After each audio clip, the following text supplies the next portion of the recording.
Hello live season 5 Vicky ကကြိုဆိုပါရစေဒီနေ့ကတော့ Vicky တို့ကဒါနန်းနေပြီးတော့ဝေးကိုသွားနေရပေါ့နော်ဒါနန်းနဲ့ဝေးရဲ့ဒီဘာပေါ့ညွန့်နေချာတယ်ကျွန်တော်ရှမ်းပြည်နယ်မန္တလေးနဲ့မန္တလေးတိုင်းနဲ့ချာတာဟုတ်အဲ့လို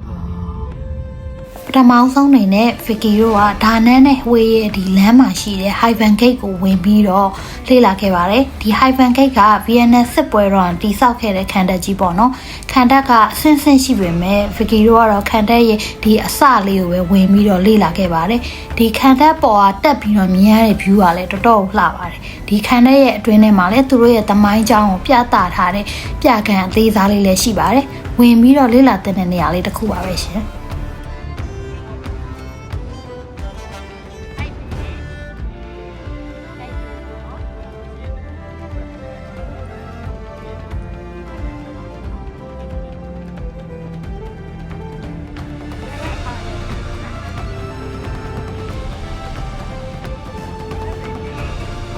ဟိုင်ဗန်ဂိတ်နာဈေးတန်းကပဲအေးဝယ်တောက်ပြီးတော့ဝှေးကိုရှေ့ဆက်ခဲ့ပါတယ်ရှင်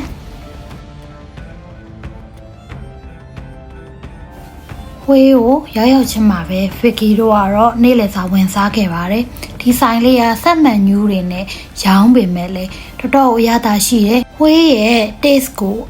အပြည့်အဝခံစားပြီးတော့တော်တော်စားကောင်းခဲ့ပါတယ်service အနေနဲ့လည်း dessert ကိုပါ free ကျွေးတာမို့လို့ဘာမှအပြစ်ပြောစရာမရှိခဲ့ပါဘူးအခုကတော့ဝေးမြို့လေရတာနန်းမြို့ရိုးကြီးကိုတွားနေတာပါဒါသူတို့ VNN ရဲ့ဒီဘရင်ခက်ကတိစောက်ထားတဲ့နန်းမြို့ကြီးပေါ့နော်ဒီနေရာမှာ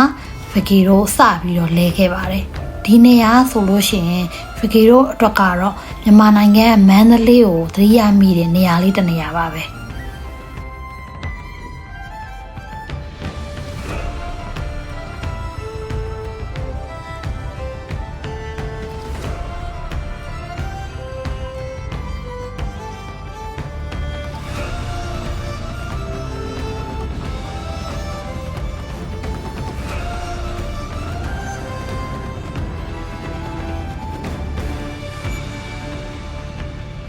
ဘရင်ဆက်သုံးခဲ့တဲ့တစိမ့်တုံးတွေကိုတွေ့ရတယ်သူတို့ရဲ့အတွင်းထဲကနန်းမြို့ဟောင်းကိုလည်းရှင်းမှုမပြတ်အောင်ထိမ့်သိမ်းထားပြီးတော့သူတို့ကပျက်စီးသွားတဲ့နန်းမြို့ရိုးတွေကိုလည်းအရင်သူတို့ရဲ့ history မှာရှိခဲ့တဲ့အတိုင်းပြန်လည်ပြီးတော့ moment တိစောက်နေပါတယ်ဒီနေရာဆိုလို့ရှိရင်ဝေးမြို့ရဲ့သမိုင်းကြောင်းကိုသိတဲ့ tourist guide နဲ့ပဲလာတင်ပါတယ်Vicky တို့တော့ဒီဝေးမြို့ရဲ့သမိုင်းကြောင်းနဲ့ဘူးတူတာပြေဝတဲ့ traveling memory ကိုညီတော်နဲ့မက်ခေတို့ကလိုက်ပို့ပေးခဲ့တာပေါ့နော်ဖူခွဲခရီးစဉ်ပြီးတဲ့ဘာမှပတ်စံတပြားမှအပေါ်မယူဘဲနဲ့အရာအားလုံးကိုလိုက်ဖို့အကြံဉာဏ်ပေးကုညီပေးတဲ့ traveling memory တစ်ဖွဲ့သားလုံးလည်းကျေးဇူးအများကြီးတင်ပါတယ်ရှင်။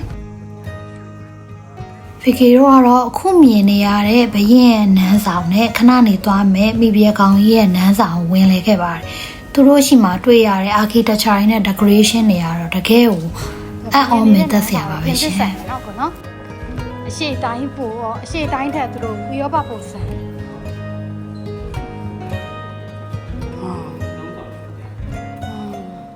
ကိုရီမြန်မာနိုင်ငံမှာမှန်စီရွှေကြပညာရှိခဲ့တယ်လို့ပဲသူတို့ရဲ့ VNN မှာလည်းဒီစိတ်ကိုသုံးပြီးတော့ပေါ့နော်ဒီအကွက်ချပြီးတော့အလှဆင်တဲ့ပညာကလည်းတော်တော်အမခမ်းပါပဲ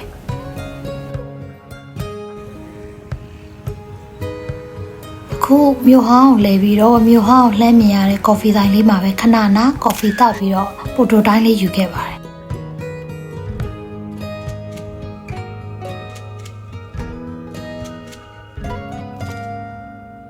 နေခင်းဘက်လဲဝေးမြို့မှာပူသေးတာမို့လို့ Vicky တို့ကတော့အရင်ဆုံး hotel check in ဝင်ပြီးတော့ခဏနားခဲ့ပါတယ်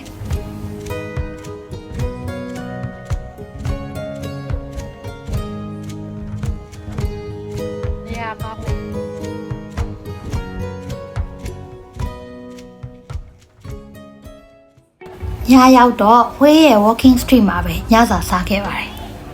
ဒီ VNN မှာမြင်ရတဲ့ဒီ fire show อ่ะပေါ့နော် VNN ရဲ့မြို့တိုင်း walking street တိုင်းမှာမြင်ရတဲ့ fire show တစ်ခုဖြစ်ပါတယ်ဒါပေမဲ့လည်းကျမရဲ့အတွက်ကတော့တိတ်ကောင်းမှမထင်ဘူးပေါ့နော်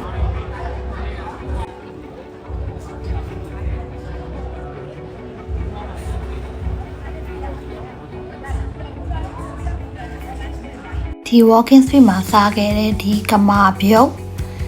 ဝက်ဥကြောခောက်ဆွဲကြောနဲ့အမဲသားကိုအဆက်ချက်ထားတဲ့ပြီးရင်ဗာမီပါမုတ်နဲ့စားရတယ်ပေါ့နော်အကုန်လုံးအမီးတွေကအရသာရှိပါတယ်အဲ့ဒီအပြင် Vicky ကတော့သူတို့ရဲ့ local snack လေးတွေကို try ချင်တာနဲ့ကင်းမွန်ကင်လေးကိုလည်းဒီခေါင်းရက်ဈေးတဲ့ရှိကနေဝယ်စားခဲ့ပါတယ်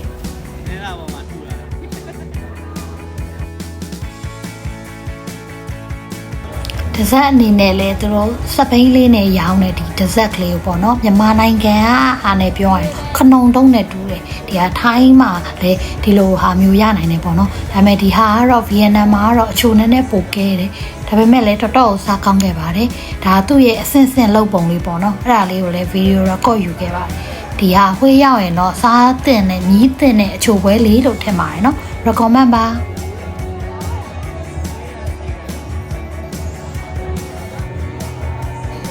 ဝေးမှာစုံတွဲနဲ့တွေ့ရှယ်စားခဲ့တာပေါ့နော်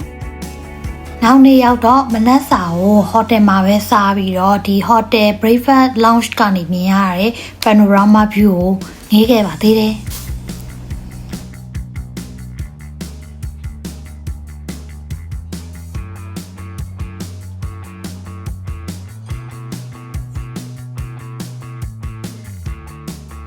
ပြီးတော့ Vicky တို့ကတညအိ2ရက်လာခဲ့တာမို့တခါတည်းဟိုတယ်ကနေချက်အောက်ထွက်ခဲ့ပါတယ်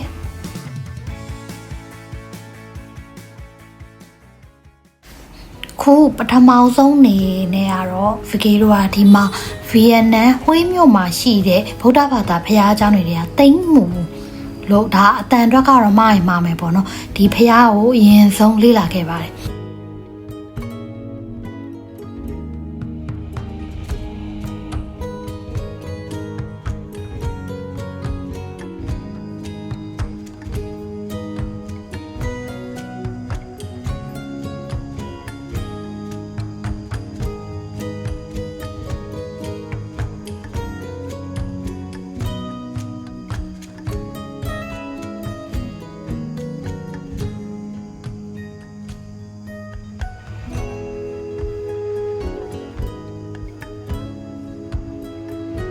ဗီယက်နမ်မှာပထမဆုံးဗုဒ္ဓဘာသာဘုရားပေါ့နော်ဘုရားကျောင်းကိုရောက်ခဲ့တာဆိုတော့ဘုရားရှိခိုးရင်းနဲ့ကုသိုလ်ပြုခဲ့ပါသေးတယ်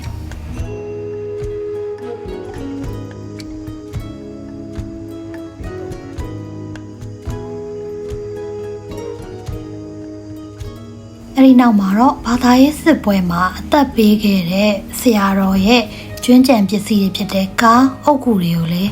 တွေ့မြင်ခဲ့ရပါတယ်အဲ့ဒီနောက်မှာတော့အမွှေးရရွာလေးကိုဝင်ခဲ့တာပေါ့နော်ဒီရွာလေးကတော့အရင်ကြီးတဲ့ရွာလေးမဟုတ်ပေမဲ့ဒီရွာလေးမှာပဲဒါအမွှေးတိုင်းလောက်တာကိုသူတို့လောက်တာကိုလေ့လာသူတို့ကဘယ်လိုလောက်ရတယ်လဲသင်ပြပြီးတော့ကိုယ်တိုင်လည်းလိုက်လုပ်ကြည့်ခဲ့ရပါတယ်အရန်ကိုစိတ်ဝင်စားဖို့ကောင်းတယ်လိုက်လုပ်တဲ့ activity တစ်ခုပေါ့နော်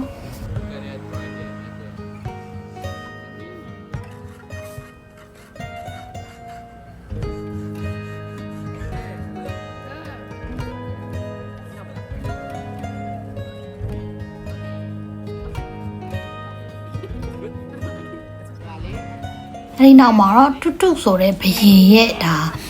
အုတ်ကူပေါ့နော်ဒါဥယျာဉ်ကြီးလိုလှုပ်ထားတဲ့အတွက်အုတ်ကူလိုတော့မထင်ရလောက်တချို့ local VNN နေဆိုရင်လာပြီးတော့ pre-wedding photo တွေပါရိုက်နေကြတာတွေ့ရအောင်အရန်ကိုအေးချမ်းသာရတဲ့နေရာလေးတစ်ခုဖြစ်ပါတယ်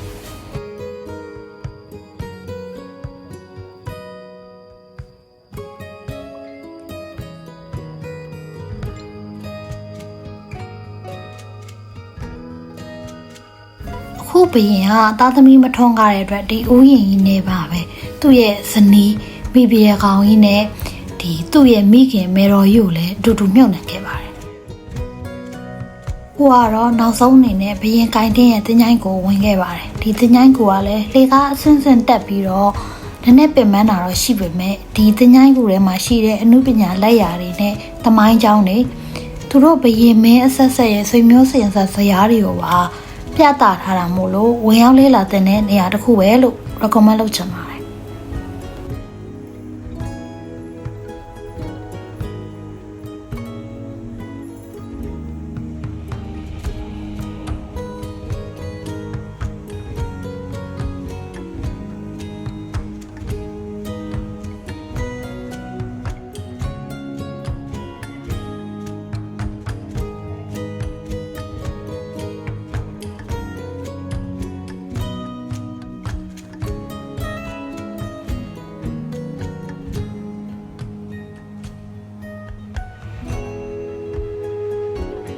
ရင်ရဲ့လက်ကျန်ပစ္စည်းတွေဆက်လက်နက်တွေနဲ့တခြားနိုင်ငံကနေပေးပို့တဲ့လက်ဆောင်ပနာအချို့ကိုလည်းခင်းကျင်းပြသထားပါသေးတယ်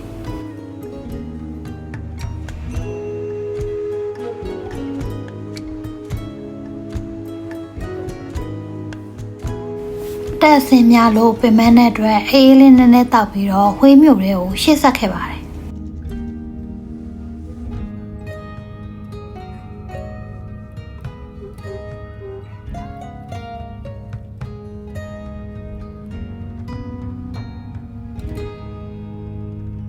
ခုတော့လေပတ်လို့အပြီးဒါတမ်းမပြန်ခင်မဒန်သူဆိုတဲ့ဒီဝှေးမြို့ရဲ့လက်ရစစ်စစ်ကိုရတဲ့ဆိုင်လေးမှာဝင်ပြီးတော့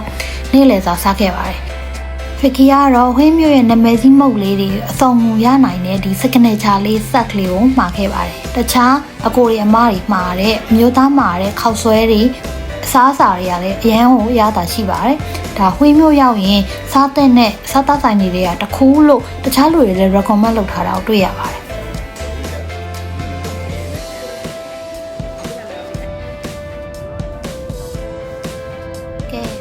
ဝှေးမြို့ကနေပြန်มาပြီရှင်ဝှေးမြို့ကနေဒါနန်းကိုပြန်တဲ့လမ်းမှာအရှိတောင်အာရှရဲ့အရှည်ဆုံးဒီဟာဥမင်လိုင်းကားအောင်လည်းဖြတ်ပြီးတော့ပြန်ခဲ့ပါတယ်ဖကီရဲ့ဝှေးဘလော့လေးကတော့ဒီလောက်ပါပဲရှင်နောက်အပတ်စဉ်အင်္ဂါနဲ့စနေနေ့တိုင်းမှာလည်းမတူညီတဲ့ travel cooking နဲ့ lifestyle blog လေးတွေကိုဇက်တိုက်တင်ပေးသွားမှာမို့ဖကီရဲ့ channel လေးကို like and subscribe လုပ်ဖို့မမေ့နဲ့နော်See you in next vlog. Bye bye.